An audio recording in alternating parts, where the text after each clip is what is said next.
This week's Sauce Bon, we show you how to make seafood cornbread. Abby Breidenbach is live at Vermilionville with everything you need to know.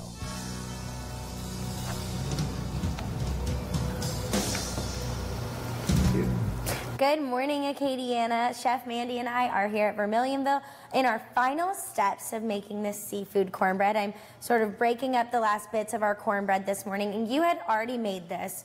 The cornbread. This isn't something that we bake into the bread. Right, we bake it separate. We're gonna go ahead and pour this in, but first I'm gonna go ahead and mix the parsley flakes in. Okay. This is just kind of to give it a little pop of color. Okay. There's not much flavor in parsley. We usually just use it as a garnish. Okay.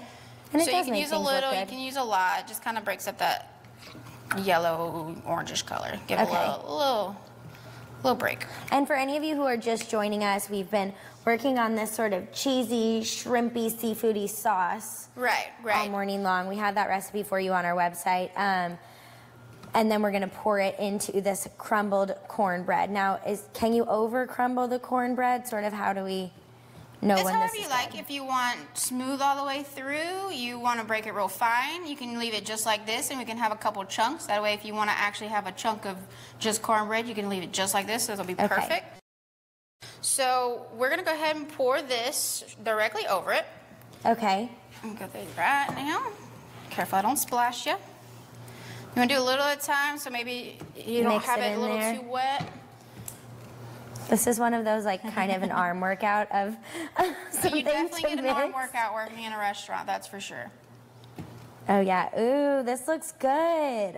So you can either leave it just like this. Okay. You can maybe sprinkle a little more cheese if you're super into cheese. Okay. You can even put it in a pan in the oven for about 5 to 10 minutes at 375 or so. That'll let it set up with that cornbread and make it like a nice little crust. Okay. And it's super delicious.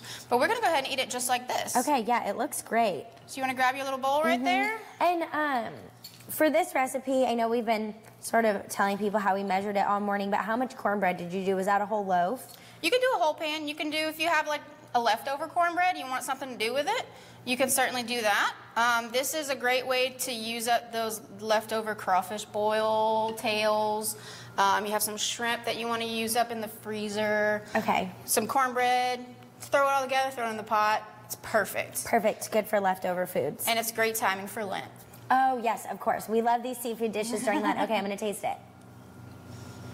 Oh, it's so good. And it's super creamy, super cheesy. And very seafoody.